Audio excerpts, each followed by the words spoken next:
La siguiente estará a cargo de Alejandro Galeto, que es ingeniero agrónomo y PhD en Economía Agraria. Cuenta con una amplia trayectoria en economía y política lechera, competitividad sectorial y análisis de mercados. Ha trabajado en instituciones y organismos vinculados al desarrollo de la lechería en la región y se ha desempeñado como consultor por organismos internacionales. Su presentación, situación internacional actual y cómo se mueven las fichas en el mercado de lácteos a nivel mundial, pondrá en perspectiva la situación del mercado internacional de los lácteos en un escenario de geopolítica cambiante. A partir de su amplia trayectoria en la industria, el sector primario y la academia, ofrecerá una mirada diferenciadora para comprender las tendencias, desafíos y oportunidades del negocio lácteo a nivel global. Te invitamos a pasar, Alejandro.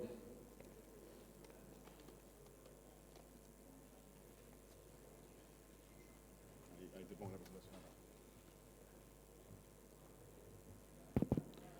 Bueno, buenos días a todos.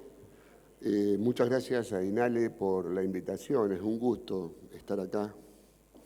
Creo que, no sé, ya llevo más de 30 años, de una u otra manera, visitando este país. Recordaba que en el año 85 di mi primera charla sobre mercados lecheros a asesores de Sancor en Huerta Grande, Córdoba, son 41, así que bueno. Y un poco esto lo digo como anécdota, pero también desde qué perspectiva voy a hablar o voy a hacer mis reflexiones. Es decir, yo actualmente pasé 17 años por Sancor, que hoy no es una, como decía el presidente, en el Centro de Industria Lechera, vinculado a la FIL, en el INTA, lechero de Rafaela, 15 años. Hace unos años que estoy más como docente, hago algo de investigaciones, me sigue interesando, ¿no es cierto? Y nunca en un rol estricto. Yo manejé desde algún embarque de yogures a Asunción hasta hacer encuestas a productores cuando estaba en Sancor. O sea que soy básicamente un generalista de la cadena y desde esa perspectiva voy a hacer algunas reflexiones. Primero, y lo que me va a llevar más tiempo, es una idea de la oferta y demanda global. ¿Dónde estamos? ¿De dónde venimos?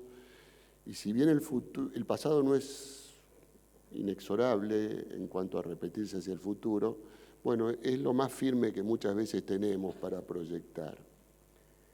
La situación de corto plazo la voy a mencionar. Voy a bajar al Mercosur lácteo, que es el principal mercado del Río de la Plata, como digo. Si América Latina puede ser un mercado, bueno, y un par de comentarios también puramente especulativos sobre el tema del reciente acuerdo Mercosur-Unión Europea. A nivel de producción de leche, yo quiero que prestemos atención a esto.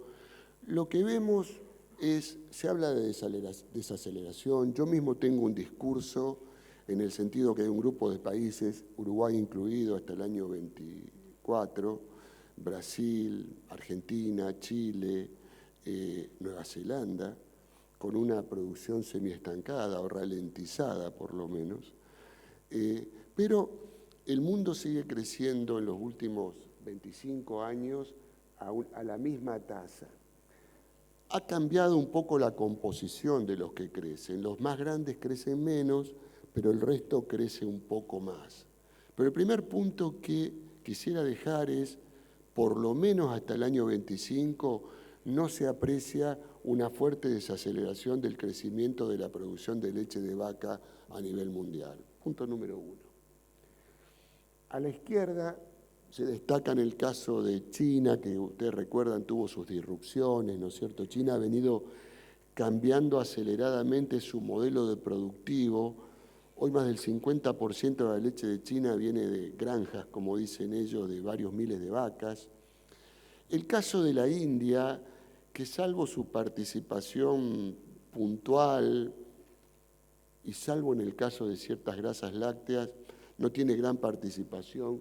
Y después del resto venimos todo el lote. Y a la derecha, los países que de alguna manera somos exportadores, incluido Brasil en ese ranking.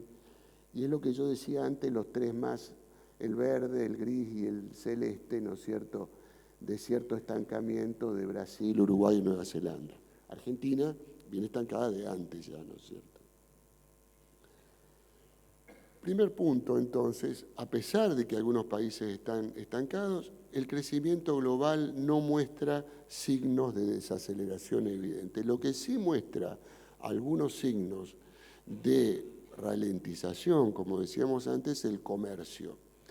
Comercio que me permití presentar datos de PhIL, de FAO, de USDEC, USDA Dairy Export Council, porque medir los equivalentes de leche puede ser envase grasa, envase proteína, mezcla de sistemas, en fin, a veces se van a encontrar ustedes con cifras con que el comercio global son 95.000 millones de litros de leche, otras veces 78.000 millones, todo lo mismo, lo que pasa es que los coeficientes de conversión que se usan, no importa cuál, lo que estamos viendo es que en los últimos 7, 8 años ha habido una estabilización de los volúmenes de comercio global, ¿no es cierto? Ese es otro dato que quiero dejar.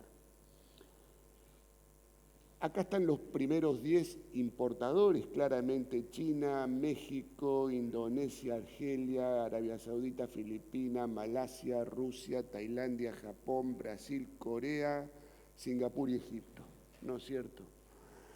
Y estos 10 importadores, lo que se ve es que son como los responsables del gráfico de la derecha, la línea azul, de este estancamiento, incluso leve caída también, que no ha logrado ser compensada por el grupo verde, llamámosle así, que son el resto. Y de ahí el estancamiento que notábamos a nivel global, ¿no es cierto? Entonces, acá quisiera dejar mi primera reflexión. Esto yo lo tomé del Congreso de PhIL que se hizo el año pasado en Chile, en el World Dairy Leaders Forum. Y ahí se presentó, para nada quiero discutir con mis escasos medios empíricos y académicos con las instituciones que están dentro de estas proyecciones, pero me parece que en todo esto es mucho más conducente dejar algunas preguntas y no dar tantas respuestas, ¿no es cierto? Y la pregunta es, ¿no estamos siendo demasiado optimistas cuando decimos dentro de 10 años van a faltar 20.000 millones de litros, como dice ese gráfico de la izquierda de oferta y demanda, o como de alguna manera el gráfico de la derecha lo deja implícito por la sumatoria de los valores de la parte azul de las columnas? Y yo digo, la producción no se nota que esté desacelerándose tanto. Sí salen en los medios, con mucha fuerza a veces, el gobierno holandés va a obligar a un máximo de vacas. Pero a veces, de pronto qué sé yo, las vacas mexicanas producen 40 litros promedio, las de Lala, las de Alpura, o las vacas paraguayas de la Holanda, ¿no es cierto? También están en eso no sale en los medios, ¿no es cierto? Entonces, la primera reflexión que yo quiero dejar en este foro es, no veo una caída de los mercados, pero tampoco estoy viendo que vaya a ser una pum para arriba, lo que se produce se vende sin esfuerzo, ¿no es cierto? Usando la palabra que se usa mucho en inglés, van a ser tight los mercados y ajustados, ¿no es cierto? No solamente por una cuestión de producción. A mí me parece, a lo mejor es personal esto, estoy un poco muy influenciado por este tema de la demografía. Ustedes como uruguayos debiesen estarlos también. De paso hay muy buenos trabajos académicos acá. Pero esta implosión demográfica que estamos viviendo y las implicancias, a mí me da la impresión que todavía no está bien dimensionada, ¿no es cierto? La primera columna, el dato de población, no es el total mundial, faltan algunas subregiones, 8.080. La segunda columna era la proyección oficial de Naciones Unidas del 24 y daba de 8.080 a 8.701, una tasa de crecimiento un poquito menor al 1%. La tercera columna son actualizaciones que encontré de la bibliografía. El segundo es el Instituto de Sistemas Aplicados de Austria, una entidad muy famosa, académica, donde ya estamos hablando de tasas mucho más bajas y además los únicos que siguen creciendo son los más pobres, los que no tienen mucha plata para comprar, ¿no es cierto? Salvo algunos productos que lo podemos conversar. Es decir, en el gráfico de la derecha abajo, vemos que lo que para 2010 era la palabra tenemos que producir más leche para un mundo con población en crecimiento, 9.300 millones, a algunos se les escapaban algún millón y se iban a 10.000. Hoy la pregunta es, no vamos a llegar, la pregunta o afirmación, a los 9.000, ¿no es cierto? Entonces, no solamente hay una cantidad de gente que consume productos lácteos, sino que se observa un tremendo cambio en las pirámides, en la composición de la pirámide poblacional. Esto es América Latina, ¿no es cierto? En el 1990, América Latina tenía 295 millones de personas. En 2040, dentro de pocos años, especialmente para los más jóvenes, va a tener 464 millones. Pero la cohorte de menos de 14, de hasta 15 años, de menos de 15, que son los que toman mucha leche, por ejemplo, pasó del 18%, va a pasar del 18 al 8,7%. En términos absolutos, pasa de 53 a 40 millones. Va a haber en América Latina 14 millones menos de chicos de 14 años dentro de unos pocos años, que lo que había hace 35 años atrás, ¿no es cierto? Es decir, no es solamente la cantidad de gente, es cómo está compuesta la pirámide de población. Y me da la impresión, y esto lo dejo como segunda reflexión, que no lo tenemos suficientemente internalizado en nuestras proyecciones. El comercio global, ese que yo hablaba, que está medianamente ralentizado, no está todo igual, ¿no es cierto? Algunos productos, lamentablemente para el Río de la Plata, como la leche en polvo entera, sufren presiones, ¿no es cierto? Otros, como los quesos, donde el Río de la Plata tiene mucha tradición de consumo y no mucha tradición de comercio, ¿no es cierto?, y de sofisticación y de diferenciación también. Y después, bueno, las mantecas, que yo tengo una idea personal respecto de las grasas, ¿no es cierto? Las grasas es como que nos metimos en la cabeza que era una cosa que no sirve para nada. Las proteínas, de hecho, las proteínas hoy, vamos a hacer un comentario, pero bueno, las grasas, y especialmente para esos países de África, del sur de Asia, tienen un potencial, la AMF, el Bateroil, de entrar al comercio por la vía de la reconstitución, que me parece que no habría de faltarle atención. Y por supuesto, acá tenemos arriba lo que es el suero tradicional, el capítulo 404, digamos, de la nomenclatura arancelaria, y después tenemos abajo lo que son los WPC, los concentrados de suero, de más de 80% de proteína, que según cómo estén presentados, puede estar en el capítulo 19, 21, 35, ¿no es cierto? Eso nos habla de las complejidades del comercio. En el de arriba, bueno, se ve con claridad a la derecha, el gráfico de la derecha arriba, los grandes oferentes mundiales son Estados Unidos y la Unión Europea. En el de abajo siguen siendo ellos, aparece en rojo Nueva Zelanda, y el que está abajo es Argentina con una buena producción y exportación de ese concentrado proteico por fundamentalmente la fábrica de Arla Foods, que está en Porteña, en Córdoba, para los que conocen. Pero básicamente esos serían los productos, ¿no es cierto?, el desdoblamiento.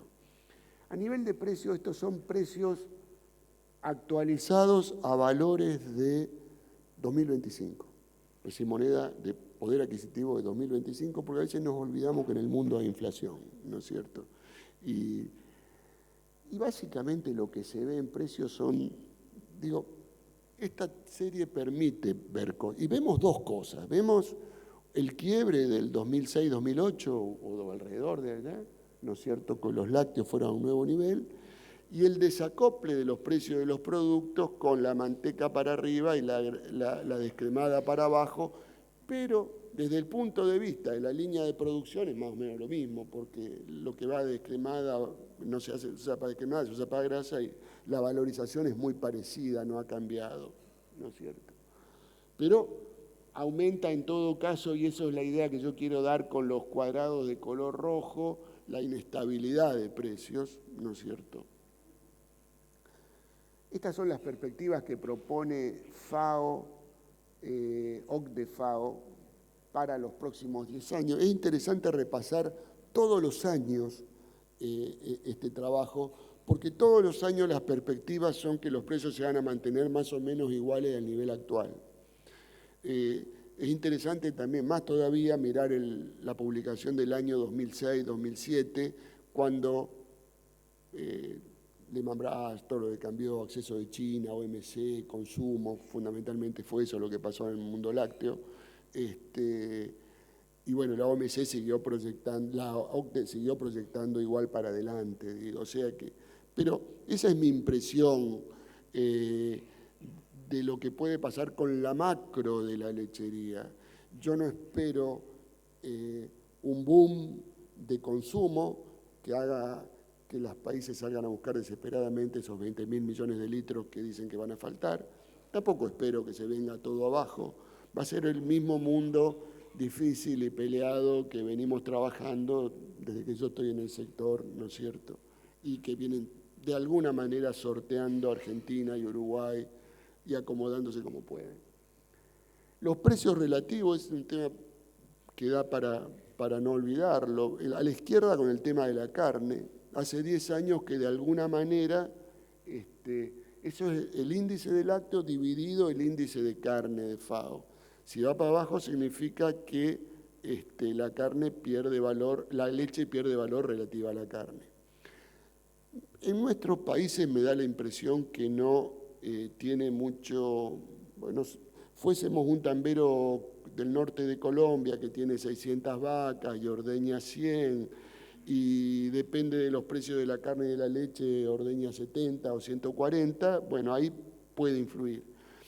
Pero en el caso nuestro, lo que uno ve, qué sé yo, cuando un tambero de mi zona lleva las vacas a la feria gorda, bueno, muchachos, no es lo mismo que era antes, ¿no es cierto?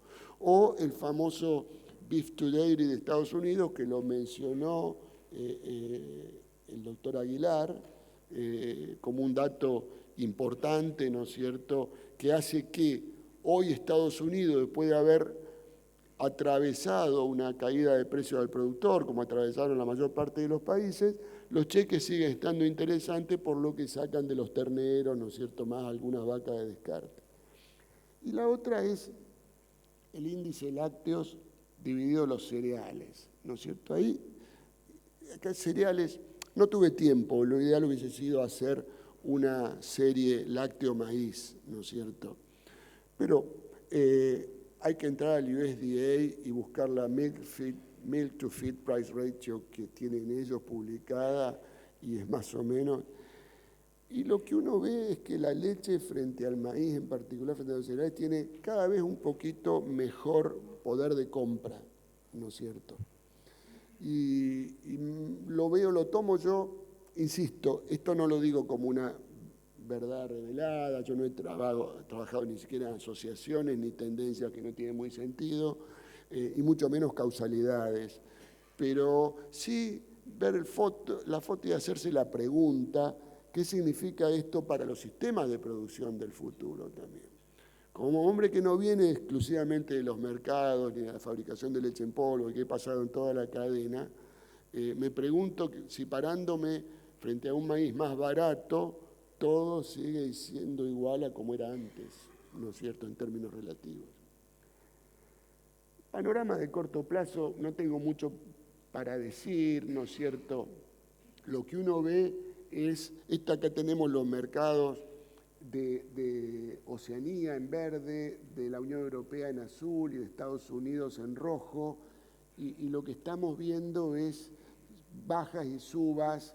A mí me da la impresión que el mercado está esperando a ver qué pasa. Fíjense, Global Daily Trade, que fue ayer o antes de ayer, dio creo menos 0,3%. Había tenido algunas subas quincenales, pero también entre el 1 y el 4. Ahora viene con 2 meses de pequeñas bajas quincenales, ¿no es cierto? Pero lo veo al mercado como que está mirando. En el Río de la Plata pasa exactamente lo mismo. El comportamiento de leche en polvo entera y de quesos y de manteca es exactamente igual en los dos países. No es en quesos, probablemente por varias razones, porque el mix de quesos que venden en Argentina y Uruguay no es el mismo, porque los mercados, especialmente puede ser el factor México, yo no lo conozco en detalle, puede estar influyendo, ¿no es cierto? Pero más o menos pasa. Y con los precios al productor es lo que yo le decía antes. Ya se registra otra vez en rojo Estados Unidos, en verde Nueva Zelanda y en azul Unión Europea, una caída el año pasado. Lo que quiero mostrar con ese pequeño recuadro negro es eso, qué pasó el año pasado. Y lo que quiero mostrar con el recuadro rojo es cuando el momento en que los precios del hemisferio sur, digo yo, ¿se acuerdan cuando hacíamos el gráfico y mostrábamos Nueva Zelanda, Argentina, Uruguay por acá abajo con 20 centavos o 19 y 18 centavos de dólar y Estados Unidos y Unión Europea con 35? Bueno, eso no existe más, ¿no es cierto? Eso cambió en el mundo hace aproximadamente 20 años. En términos de proyección de corto plazo, este es un gráfico que lo hacen tanto el USDA como el Rabobank, no sé quién le copió a otro, pero yo lo que quiero mostrar es esto. El rectángulo es en línea punteada, supuestamente es enero 26 para adelante. Esto es una publicación, no sé si de diciembre, bueno, o es del Q, no, es la publicación del primer cuatrimestre. No me acuerdo si esto lo tomé de USDA o del Rabo. Si es de USDA es de diciembre, si es del Rabo es del primer trimestre. Pero fíjense cómo ellos plantean una caída fuerte en la producción de los principales exportadores. Son esas columnas azules que se van para abajo, para abajo, para abajo, hasta que a fines del 26, principio del 27, ya empieza a ser negativa. Sin embargo, datos reales, ¿no es cierto? Unión Europea real, es una estimación, pero es real, USDA y Estados Unidos, bueno, Nueva Zelanda también, y hace 2 o 3 días que salió la de Brasil, del IBGE, de la pesquisa trimestral, nos dan un ponderado del 4,1% para una leche que tendría que estar bajando, ¿no es cierto? Bajando la tasa de aumento, en todo caso, para ponerlo con mayor propiedad. O sea, en el corto plazo te da razón para no ver nada que vaya para arriba muy fuerte. Empezamos con los conflictos ahora, porque es otro efecto del corto plazo. Y también acá, a modo de reflexión, ustedes fíjense en el cuadro de la izquierda, es un cuadro donde arriba está un gráfico, perdón, el precio y las proyecciones de precio del petróleo Brent, ¿no es cierto? Y abajo están las proyecciones de precio de OECD de los lácteos. Hay un paralelismo total en las proyecciones del precio del petróleo y la de los lácteos. De hecho, el mismo INALE publica en su estadística la relación precio-petróleo y la relación euro-dólar como otro factor importante. A mí, lo que uno ve es que en el gráfico de la derecha, ¿no es cierto?, la correlación entre el precio del petróleo y el de los lácteos, ¿no es cierto?, para el periodo completo en los últimos 25 años, el 82%. Bastante mayor, 88% hasta el 17%, y del 18 en adelante se ha debilitado bastante, ¿no es cierto? Entonces, que el precio del petróleo, bueno, los rusos tienen más dinero para comprar, es cierto, Indonesia también, México también, bueno, Arabia Saudita, los países del Golfo, pero de alguna manera la relación ya no es lo que era antes, daría la impresión. Porque ese mismo precio del petróleo puede provocar, y ahora ya me meto en la idea del conflicto con quizá la información que todos tenemos a nivel, si hay alguno en la sala o alrededor que sabe qué va a pasar mañana con algún misil en el Golfo Pérsico, que levante la mano y lo diga, ¿no es cierto? Pero yo lo que veo es que, o lo que interpreto, es que todavía los efectos han sido oscurecidos por movimientos más de inventarios que de flujo de comercio, que han sido afectados los flujos de comercio, pero más los inventarios, tanto los inventarios petroleros como los inventarios de alimentos. Los países del Golfo depende del producto. Para algunos, como las hortalizas, tenían inventarios de 15 días. Para otros, como los cereales y algunos lácteos, tenían de 4 a 6 a 8 meses, ¿no es cierto? Depende. Están trabajando eso. Si el conflicto se extiende, y todo el mundo dice no se puede extender porque están las de medio término, Estados Unidos, Trump no puede y qué sé yo, esos inventarios van a empezar a no ser suficientes o a mostrar que se terminaron y los impactos sobre los precios pueden ser diferentes. Y después vienen todos los impactos de otro orden, ¿no es cierto?, donde el petróleo sobre todo provoca impactos en las economías y ahí entonces Indonesia por un lado va a estar favorecida por el petróleo, pero por el otro lado mucha demanda de productos baratos provenientes de Indonesia, Malasia o Tailandia que va a Estados Unidos no va a ir y vos no sabés bien qué va a predominar. Pero en general no ha habido ningún momento de la historia de los últimos 25 o 30 años, 30 porque quiero incluir también al 98, 99, 97 cuando empezó la crisis Rusia, que hayamos tenido y los más viejos recordarán lo que fue el final de la década del 90 para nosotros, que hayamos tenido una recesión global con buenos precios de los lácteos, ¿no es cierto?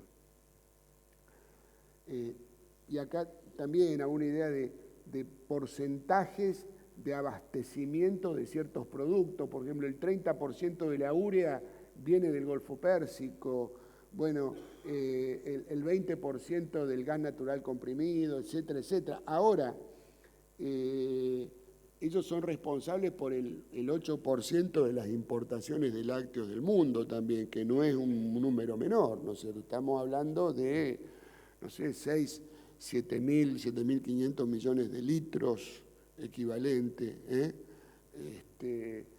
para países como nosotros es importante. Afortunadamente nosotros tenemos concentradas nuestras exportaciones en países fuera de la región, salvo Argentina, que tiene un poco, Arabia Saudita, no sé Uruguay, pero el poco ese no llega al 3%. Y ahora, un poco con el Mercosur, para ir cerrando todo esto, el Mercosur, esta oferta y demanda brasilera, de alguna forma traducida en balanza de comercio exterior, ¿no es cierto? Salvo 2 años, 2014, 2015, las columnas, las barras azules que indican balanza, muestran quizás, bueno, un deterioro, por así llamarlo, estructural en los últimos 3, 4 años, pero siempre las importaciones han sido muy superiores a las exportaciones. Brasil, junto con Uruguay y Argentina, tuvo un crecimiento importante de la producción. En mi modesta opinión, la lechería del Río de la Plata es mucho más climática que la de Brasil, y por eso nosotros, Uruguay y Argentina, me parece que estamos logrando sostener el ritmo de crecimiento en el primer cuatrimestre o trimestre, cosa que a Brasil le está costando un poco más, ¿no es cierto?, sostener las mismas tasas de crecimiento. Por eso la pregunta que yo hago es si es durable eso, pero esto del origen de las importaciones de lácteos de Brasil, ¿no es cierto?, y está claro que Argentina y Uruguay somos los abastecedores netos por la preferencia arancelaria que tenemos. Un gráfico que me parece muy interesante, lo miro ahí, a ver si hubiese causalidad, Francisco, lindo para hacer un análisis econométrico. No me quiero arrogar eso, pero me parece que está interesante. Y en las columnas azules yo muestro la proporción de las exportaciones argentinas que van a Brasil sobre las exportaciones totales. ¿Ok? En la columna naranja muestro la proporción de las exportaciones uruguayas que van a Brasil sobre sus exportaciones totales. ¿Me van siguiendo? Y en la línea verde son las importaciones totales de Brasil, ¿no es cierto? En millones de equivalente leche todas. Tuve que hacer algún numerito ahí, pero como son números grandes, se puede. ¿Y qué me dice esto? A mí me dice que no es que Argentina y Uruguay manden mucha leche a Brasil. No, cuando Brasil necesita, chupa de Argentina y Uruguay. Esta es mi lectura. Insisto, acá no hay ningún análisis econométrico sofisticado de causalidad. Se lo dejo a los más jóvenes que se entretienen con esas cosas. Pero siempre es bueno, me decía un profe, empezar con un gráfico de estos análisis, ¿no?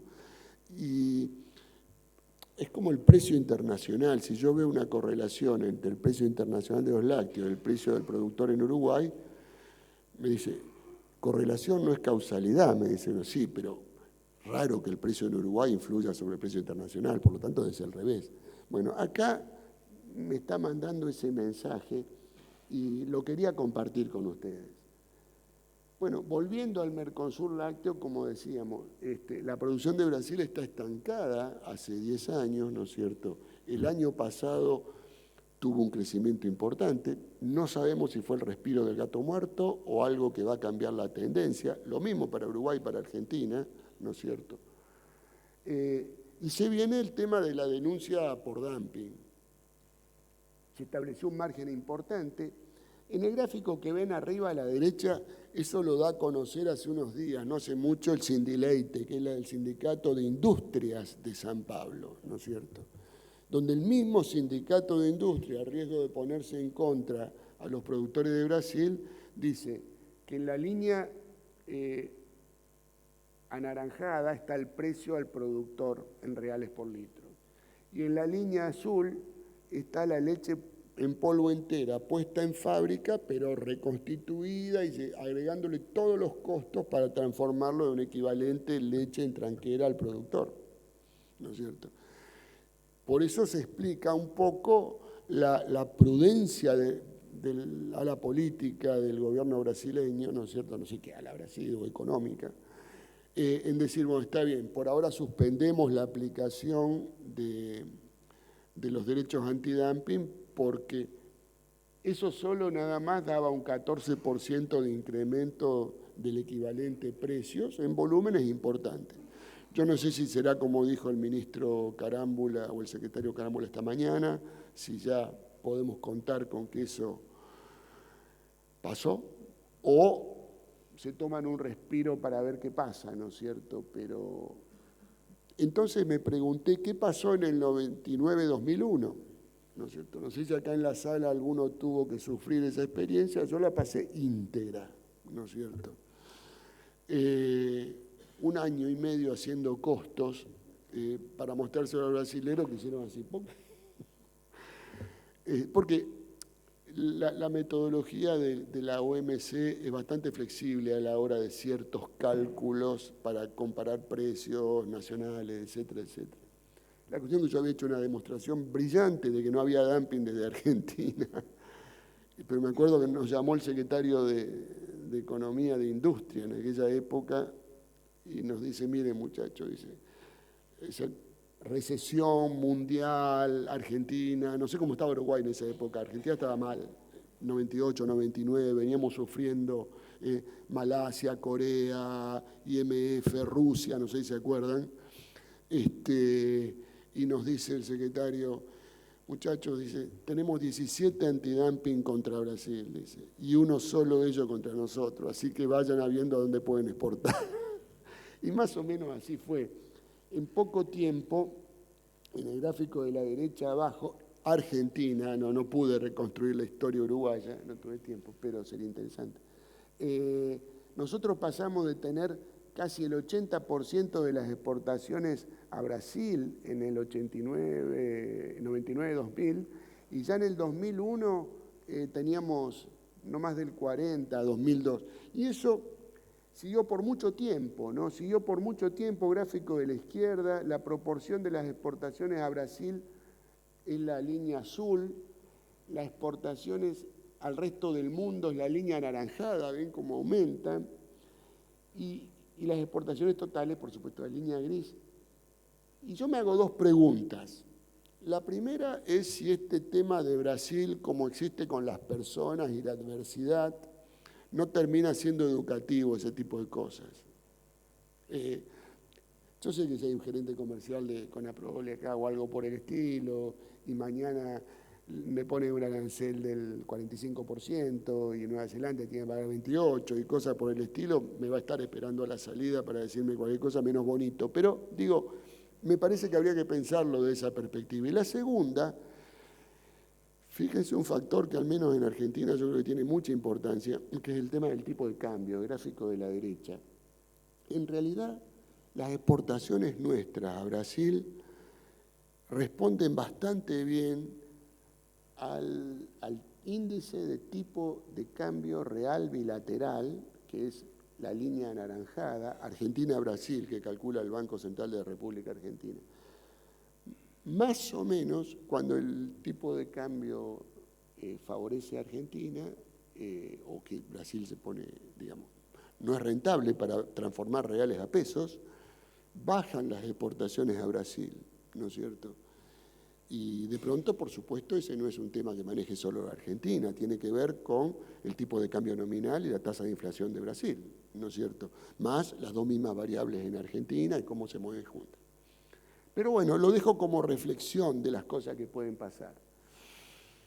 Un punto breve sobre Latinoamérica como mercado para nosotros. Latinoamérica, en el gráfico de la izquierda, 2010 a 2025, eso lo vengo publicando en el observatorio de FEPALE desde hace muchos años. Las barras azules es lo que exporta Latinoamérica, básicamente Argentina, Uruguay, algo Nicaragua, bueno, Chile un poco, Brasil. Y lo que importa. Y el déficit, ¿no es cierto?, se va agrandando con el tiempo. A la derecha, ¿de dónde viene ese déficit? Las importaciones, ¿no es cierto? Bueno, México, el Caribe, que es importante, América Central, sin Costa Rica, Brasil, Venezuela y el resto de Sudamérica. Pero sumando Caribe, América Central y Venezuela más Sudamérica, prácticamente es todo lo que es la barra azul, en el grafiquito chico de la derecha, es todo lo que necesitan vender Argentina y Uruguay juntos. Con a ciertos países, importaciones de queso, Brasil, estamos hablando de 60.000 toneladas, Chile, una cantidad bastante importante, con cantidad, Colombia, a la izquierda abajo, Perú, ¿no es cierto? Quesos, los WPC concentrados que hablaba antes, de más de 80% de proteína, unas 10.000 toneladas de las que vienen de la región están originadas en Estados Unidos, ¿no es cierto? Pero bueno, pero además de este producto, que, bueno, no cualquiera lo produce, importaron una cantidad de suero en polvo de 0404 que ya es más fácil de producir, ¿no es cierto? Y también con altibajos, pero tendencias crecientes. Para cerrar un poco, alguna reflexión sobre el Tratado de la Unión Europea-Mercosur. Yo no sé en Uruguay, pero bueno, acá una distinguida colega estaba en Argentina, en Todo Láctea, hace un par de semanas, y escuchaba como una declaración de parte, relevo de prueba. La gente de la industria decía en Argentina, a nosotros nos agarró como que no iba a venir nunca, ¿no es cierto? El famoso chiste de viene el lobo, viene el lobo, viene el lobo. Y vino el lobo. ¿Qué va a pasar con el lobo? Bueno, yo soy de esa tendencia a pensar, como decía recién, ¿no es cierto? Los ritmos, los volúmenes actuales de comercio son significativos en algunos nichos. De Europa viene, de lo poco que importa Argentina, más del 40%, ¿no es cierto? Son significativos en algunos productos, en el caso de quesos, para nosotros, pero me parece que nos van a dar más aprendizaje que dolor, ¿no es cierto? A pesar de que las dos cosas a veces van de la mano en distintos momentos de la vida. Pero en el corto plazo nosotros no vamos a crecer en exportación. Esto es consultado un poco un operador de lo que hoy sería la empresa más grande de Argentina, me dice, mira Alejandro, puede haber lugar para ingredientes, como se le llamaría a los sueros y algunas cosas parecidas, ¿no es cierto? Pero no para los productos tradicionales. Estoy hablando de vender a Europa, ¿no es cierto? Europa probablemente aumente su participación en el Mercosur, vamos a ver qué pasa con Brasil, pero está todo bastante protegido por cuotas, ¿no es cierto?, con preferencias que bajan lentamente, está excluida la mozzarella, ¿no es cierto? Con el tema de las indicaciones geográficas, está el tema de los usuarios previos, los 5 o 7 años para el gorgonzola, igual son quesos que me parece que en Uruguay, tanto como en Argentina, no mueven la aguja. Y también nos van a... Yo siempre fui de la idea de que esto de las indicaciones geográficas, para ser un poquito provocativo, lo encarábamos de una forma naif. Como buenos latinoamericanos veíamos todas las ventajas y ninguna de las desventajas de eso. Quizás ahora esto nos obliga a ser un poquitito más profundos, digamos, en el tratamiento del tema. Yo diría que pasa por ese lado. Pero no me preocuparía con que venga una ola de algo, ¿no es cierto? Tenemos que repartir cuotas, hacer una cantidad de cosas, ¿no es cierto?, que no hemos hecho para que no pase lo del huevo, lo de la miel, que pasó en estos días, que hay algunos enojados. Pero bueno, más o menos así. Comentarios finales, y creo que ya estoy en horario, ¿no es cierto? Es un escenario heterogéneo, pero la oferta global me da la impresión que se sostiene. El mercado internacional, sin embargo, en volumen está estancado. Cuando yo pongo esas dos cosas juntas, esos indicios me dicen que no se sostiene la idea de un mercado global con déficit de oferta. Que, insisto, no quiere decir que vayas a sobrar leche por todos lados, no, va a ser un mercado con sus complejidades. Algunos productos con una tendencia positiva, quesos, derivados proteicos, otros más peleados, en particular la leche en polvo entera. Y en particular por un efecto China. Una oportunidad para el Río de la Plata en los mercados latinoamericanos, especialmente para Uruguay, que tiene negociadas mejores preferencias que Argentina, ¿no es cierto? Pero además ambos compartimos una cierta cuestión cultural, idioma, todo más fácil, ¿no es cierto? Hacer negocio con un malayo, por más que hable inglés, entre el inglés de un argentino y el de un malayo, el espacio de comunicación es grande, en cambio en español todo es más sencillo. Yo en el corto plazo entiendo que los precios del productor han operado reducciones y ahora están operando en modo wait and see, esperar y ver qué pasa, ¿no es cierto? ¿Qué pasa con lo del Golfo? ¿Qué pasa con la oferta de los exportadores de corto plazo? Esos son como los dos grandes eventos cuya resolución no aparece clara, o por lo menos no en términos del mes que viene. Por eso los volúmenes de oferta siguen siendo importantes y bueno, y la idea de los conflictos globales. Esa es mi idea de lo que está pasando en el mercado internacional de lácteos, ¿no es cierto? Si yo fuese un productor y digo, ¿y qué significa esto para mí? Y bueno, mira, si sos un productor del norte de Buenos Aires, anda a tu casa pensando que vas a cobrar entre 35 y 40 centavos de dólar por el próximo 24 meses, por lo menos, con un 90% de probabilidad. Y si sos uruguayo, y 10% más. ¿Por qué? Y bueno, por una diferencia en sólidos y por otro tipo de diferencias que no sé. Pero esta es mi idea de cómo están las cosas, de lo que viene pasando. En esa aparente calma en la superficie, uso una analogía que la he usado para otras cosas. Esto es como un océano de mares calmos, mares de aguas calmas en la superficie. Pero bien abajo, a 3.000-4.000 metros de profundidad, las corrientes, cuidado, porque son bien fuertes, ¿no es cierto? Y hay que trabajarlas. Bueno, muchas gracias otra vez por la invitación. Yo estoy a disposición, como le decía Mateo, si hay alguna pregunta o comentario que quieran que responda, gustoso. Sé que el tiempo es un tirano, como dicen en la televisión, pero bueno.